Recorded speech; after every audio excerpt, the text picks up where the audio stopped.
I used to look external, but now I look within. That's all I've got so far. That's a theme from Liszt's beautiful piano piece called Reminiscences of Don Juan, which is based on a vocal line from Don Giovanni by Mozart. And I'm sure I could actually create lyrics to or not to all the piece, because you get with Liszt you get these wonderful sort of flutters and trills and I suppose fireworks on the keyboard. Quite amazing. It's a different world in which to reminisce, to immerse yourself in. Immersion is like a baptism. It comes back to this whole topic of meditation. The key part is to immerse yourself something. Let's turn this round the other way as well. Let's talk about the subject of MK Ultra and sort of an extension of that in a way you could say hypnotism. If through the power of words said in a particular way that the person can be convinced that when they're eating a raw onion, their senses are telling them they're eating an apple and they're tasting and sensing an apple. What does that tell you about how the mind can be tricked, but equally how you can override your own mind?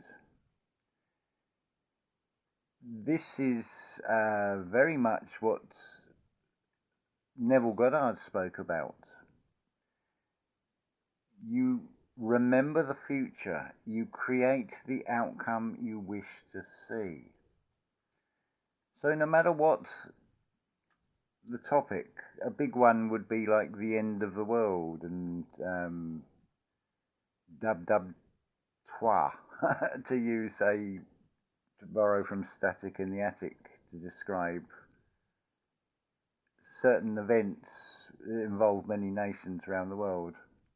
See, isn't it fun? You just use a bit of creativity and a bit of imagination. Don't use words that are likely to flag up with censorship. But going back to that topic again, the saying is about, oh, touch the nerve. Well, remember that this reality is based on a business model. So anything that is perceived as a negative statement that may affect sales, well, from the perspective of the sponsors that wish to sell products, they always want to sell you something, then it's not in their best interests. So it's quite rational with the censorship. It's nothing to take a negative reaction to. Isn't it more fun, surely, if you can have a game with it? I've just had a conversation on a similar topic. If you encounter neighbours that want to know all your business, I'm sure many of you have encountered these sort of people. They want to know everything about you, but then they won't talk about themselves, but because they're quite shallow. Well, to use a Marie Antoinette saying, if there is no bread, let them eat cake. So rather than put up a negative defence, the world is a stage. So have a bit of fun with it. By sort of an implication that would make them a little bit wary and want to stand back. Imply that you could be some sort of deranged psychopath, and you could say, well, I went to see my psychiatrist and they gave me the all clear. And imagine how that would come across someone who's like wanting to pry and finding out all your business, and it's like, ooh, they might sort of take a step back because you're planting seeds. in doing that. So you can have fun, you can play act, you can act a part. For example, if you happen to be in the UK, something like an Aldi's or a Lidl, where they have those aisles down the middle with things on offer. So every now and again they may have something like an axe.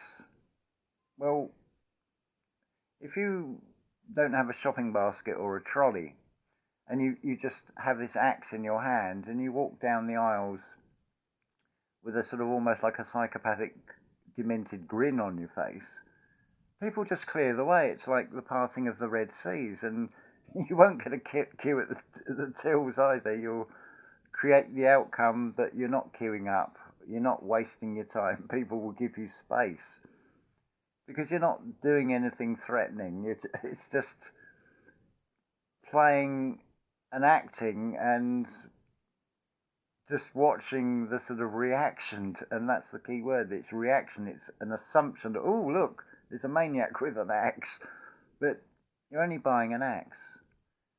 But how you conduct yourself, the body language and everything, you can actually turn that to a huge advantage.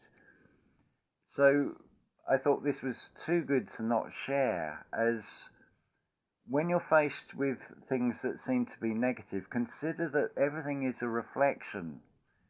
So therefore, if you're seeing something and seeing it with a negative, consider also there is a positive. We're in a realm of duality. See what a game changer it is when, rather than moan about something and complain, to actually think, I've got an opportunity here to play a part. I can play act. I can turn the situation around and turn it to one that is now an advantage rather than a disadvantage. It is a game changer. Most of the time, everything external, if you accept the idea the world is a stage, you are continuously being offered one or another, multiple scripts that generally come with a theme of the path that leads towards self-destruction. So it could be something as simple as you're with someone you know, have a drink. I'd rather not drink alcohol. Oh, go on, have a drink. Are you going to give in to that peer pressure? Or are you going to be true to yourself in that moment? I'm not even going to go down the realms of whether you should or shouldn't drink alcohol. Personally, I don't like the smell. I don't like the taste. I probably wasted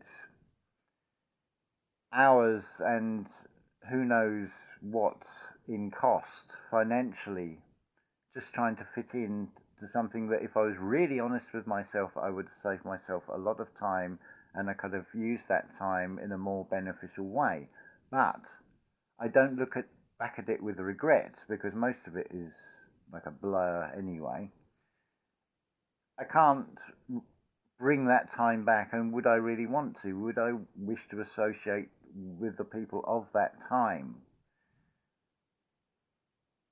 Bearing in mind the type of superficial conversations that would have gone on, nothing deep and meaningful. The deep is another expression for the deep is the abyss. That is an opportunity not to miss. I just did an on the spur of the moment poem based on that. Don't ask me to recite it because I can't remember it. But effectively, it's like when you've looked outside yourself, when you've looked for answers, what's my purpose of being here? What's my role? What am I meant to do? What is the whole reason for any of this experience? Well, if you looked externally and all you found is endless rabbit holes, well, it comes back to that analogy. It's always the last place you think to look. Well, the key is to not think. The key is to go within oneself and become the watcher, the observer of one's own thoughts, and see where they go.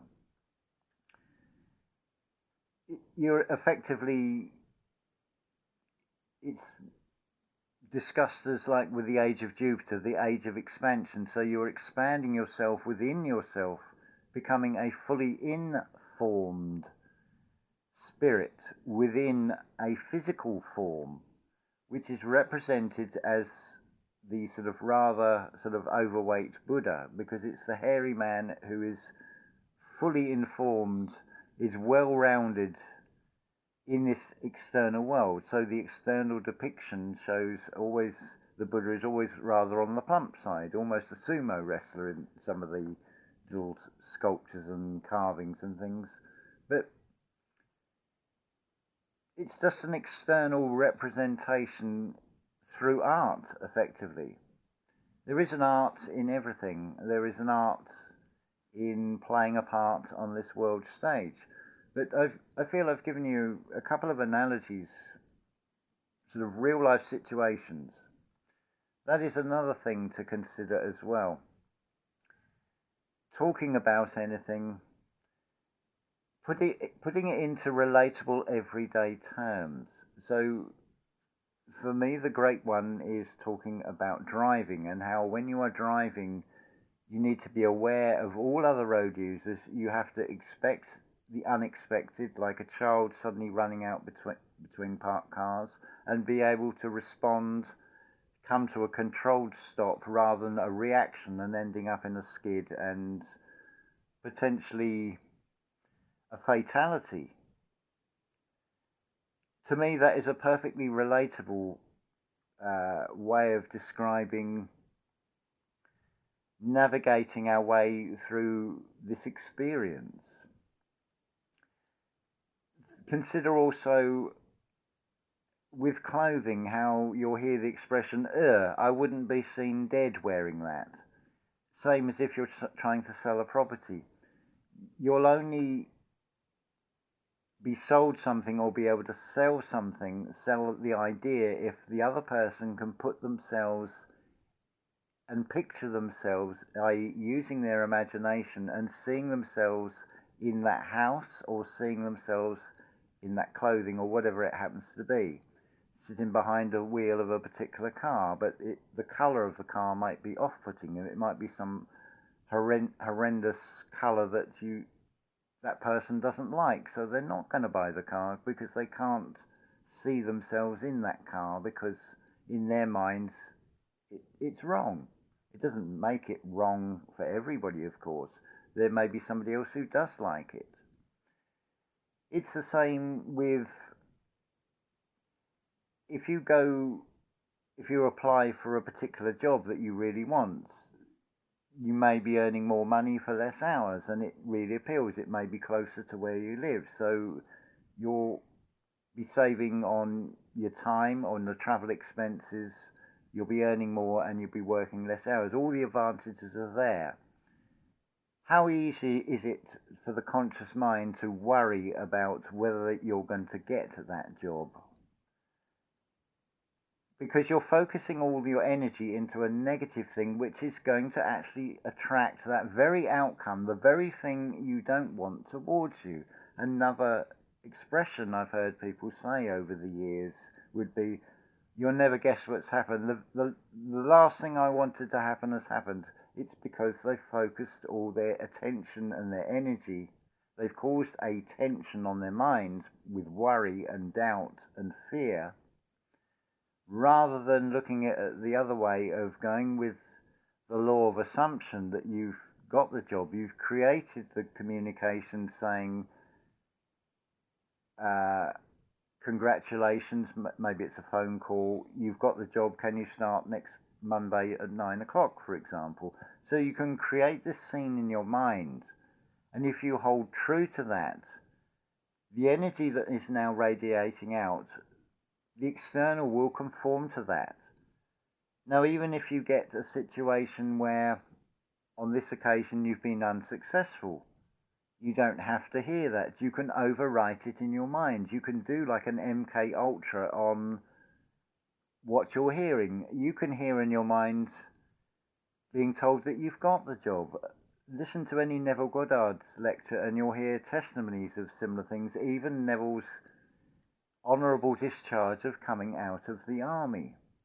It took him 9 days to overwrite and get the outcome he wished for, but he held true to that.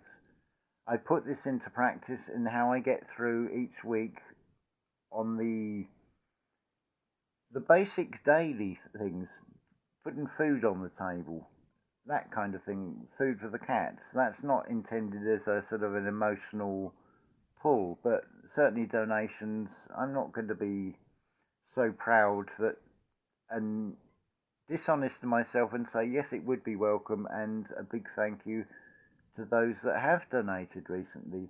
Some of you I can't directly reply to, and I don't know if the messages on PayPal actually get received. It's not really a messaging service. So you know who you are. You listen to the channel. The timing of the donations that have come through would indicate that as well. So I would not like it to appear that I'm not grateful, I have not acknowledged that, but some of you I can't actually acknowledge that to. I'm just paraphrasing now. There was no intention to make a video. It's like we just go with the flow of this. I could have gone out today, but I'm here on my own, and it's nice to have no other energies around. No disrespect to the people. It's not they've got bad energies or anything like that. It's just I can only talk from my own personal experience. There becomes this newly found awareness, or more, what's a better way, a heightened ability to recognize what you could always sense. So to almost to the stage, and it does happen in some cases, I can actually see auras, I can see energetic fields around people. It does say a lot. But it's like everything when you start walking this spiritual path. I've had people say, why is this happening? Why am I feeling this? Because you've opened yourself up. And because you've opened yourself up, you're now more receptive to a broader range of frequencies. So you are going to get some things that will feel unpleasant. But how will you recognize the pleasant if you haven't experienced the unpleasant? It's to find the balance in the two. It's nothing that's actually going to hurt you. It just, some things can create uncomfortable feelings inside yourself. But that's like a fire alarm system going off. That's where it comes down to learning the language of communication within oneself with what the body is communicating and what it is telling upon the mind, what the heart is saying, which again is often at odds with what the conscious mind is saying and doing. And because these can feel like new feelings, you're stepping into unknown territory. Obviously the conscious mind wants security, it wants safety, it wants familiarity. It doesn't want to step out of that comfort zone. It's like, no, let's all stay safe in here. Keep safe. That was a big theme recently, or in recent years. But again, look at the message that is being shown and look at the mirror. Opposite polarity, and then you can find the balance between the two. As I've said on videos before, consider you're standing in front, or the physical body that you're in is standing in front of the mirror. Consider there is the reflection, but between the two is also the mirror itself. It's so easy to overlook that and be transfixed by the image that you're seeing, the flipped polarity, and say, that's me in the mirror, when it isn't.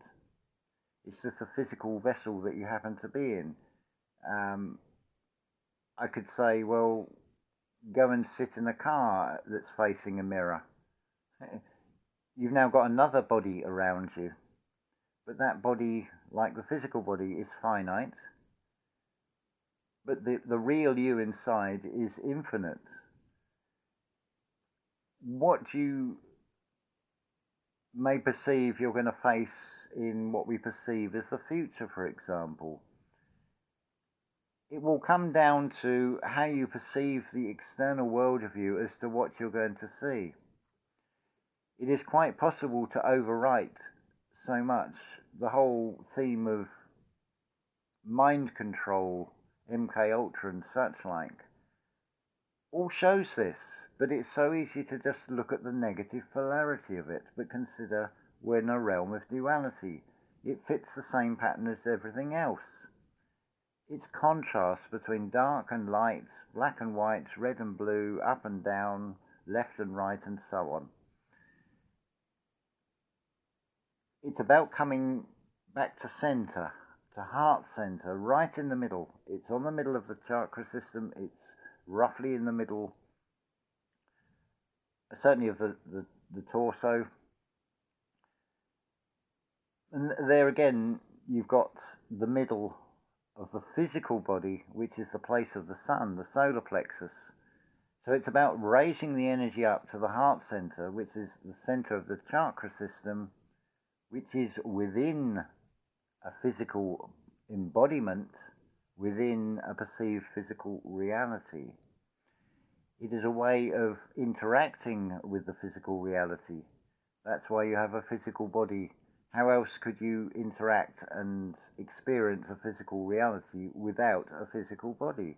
It is your vehicle to move about in this reality.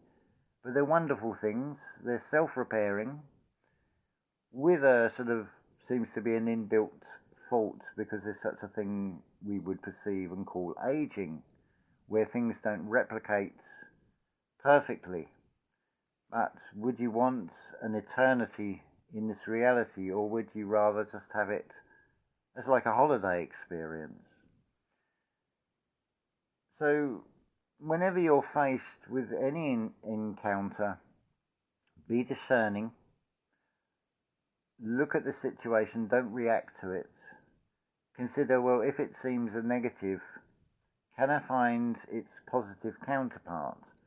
Can I turn the wheel of fortune and turn it from something that I perceive as negative and turn it round to something that is far more positive, that actually benefits me, rather than something that seems to be working against me? But these things are presented because they're not against you, they are for you. They're not being done to you, they're being done for you to grow and go through the experience, because the next time such a thing happens, you have the experience of how you've dealt with it before, which you can now use again. You can draw on the experience. There's part of this living Akashic record. It is your life story. The key in the word is in the word. It's living. Well, it's expressed that this is life. So why not live it? Live it to the full. Live it to the full, you could say. Not a care in the world. Just enjoy it. Have no fear of the what ifs, the doubts, and so on. Just go your own way, do your own thing, and the energy that you radiate out will draw a far more conducive reality around you that won't look any different. The geography of it, what you see, won't change. Those that you interact with, that is what will change. When you see that change, you know that you must be going in the right way, because you've created a positive change which the external view has now responded to, and it's matching the frequency that you are broadcasting out from yourself. So 24 minutes for a little impromptu video, and something you may find of interest if you check the community posts of this channel. Something on the theme of mirrors, shall we say. You may want to look at that. Anyway, tarot card readings, healing, help with depression, anxiety, and such like, panic attacks, do come and talk to me, because I've come out the other side of them, so I'm talking from a position of experience. As you can see, I look really depressed. I look really concerned about things. Um, it's a pretty stress-free life. It has its challenges, because there has to be contrast. But I would recommend the lifestyle I've got. It certainly suits me to have this more uplifting feeling inside, rather than one of fear and I'm a targeted individual, they're coming to get me, and all this sort of thing. Who wants to live it like that and go through life like that? That's not very pleasant. I'd rather create a far more conducive experience, something far more enjoyable, and make the most of the one thing that is totally finite, and it's something nobody can escape, and that is that point where spirit separates from matter. Do you wish to get to that point, able to look back and saying, "Oh, I wish I'd have done this, I wish I'd have done that"? Well, why didn't you then? Grab the opportunity when it's there. If it's really that compelling that you want to do it, then what's stopping you doing it? No matter what it is. Your conscious mind will create all kinds of doubts and things, of course, but it's mastery of oneself, not being off-ended, not no longer captain of your emotion, of your vessel that rocked by external emotions. I know which I'd rather choose, and the answer to my own question, would I have chosen this life experience, I can say without any hesitation now, yes. Because without any of the things that have happened, which can be perceived as good or as bad in any moment, have all led to now. So if any of those things had been different, the trajectory would have been probably very different. Who knows? It may have been better, it may have been worse. But it's not relevant to this present timeline that I'm on. So there's no point even sort of worrying about or even contemplating, well, what if I'd have done this? It goes back to doubts and what ifs. But you're here in the now, in the present moment. So create the future, create the world you wish around you. It would be my suggestion to that. Anyway, we've now gone nearly 28 minutes. So I'm going to say, as always, unconditional love to you all, and may this has helped give you a new perspective, uplifted you in some way, maybe even helped inspire you in some way.